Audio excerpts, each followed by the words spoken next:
ဒီခရမ်းကစော့တီကိုလူတိုင်းနီးပါကတော့ဒီစားကြတာပေါ့နော်တချို့ကြတော့ဒီမီးကင်ပြောမှစားကြတယ်တချို့ကြတော့ပြုတ်စားကြတယ်တချို့ကြတော့ဒီပေါ့နော်ထောင်းစားကြတယ်အမျိုးမျိုးလှုပ်စားကြတာပေါ့နော်ဒီအတူအမျိုးနဲ့လည်းစားကြတယ်လို့တခြားဟင်းလျာထဲမှာလည်းထဲချက်ပြောမှဒီစားတောက်ကြတာပေါ့နော်ဒီခရမ်းကစော့တီကဒီလူတွေအတွက်ပေါ့နော်ကျမရေးဘာဒီအတွက်ကောင်းကျိုးပေးရလဲဆိုဒီသူ့ကိုစားပေးခြင်းအားဖြင့်ဒီကင်ဆာကိုလည်းကာကွယ်ပေးတယ်ဒီရောင်ရမ်းမှုတွေကိုလည်းတက်တာစေတယ်ဒီနာကျင်ကြိုက်ခဲနော်ဒီကြိုက်ခဲနေတာတွေဆိုလဲပေါ့နော်တက်တာစေတယ်ဒီနာကျင်တာဆိုရင်လည်းပေါ့နော်အနာဖြစ်တာဆိုလဲဒီတက်တာစေရပါတော့ပြီးရင်သူကဒီတက်တိုးစမ်းကျင်ပါတဲ့အတွက်ကြောင့်ဒီပေါ့နော်ကိုကဒီသွေးတိုးသမားတွေဆိုလဲကိုကစားပြီးလို့ရတာပေါ့နော်ပြီးတချို့ကြတော့ကိုကဒီပေါ့နော်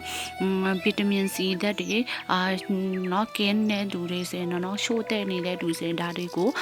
စားသုံးပေးပါပေါ့နော်ပြီးအဖျားတွေကိုလည်းကြာစီရပါတော့ဒီအဖျားကြာဖို့ရန်အတွက်ကိုကဘယ်လိုလုပ်ပေးရမှာလဲဆိုရင်အခုခရမ်းကစော့ဒီကိုပေါ့နော်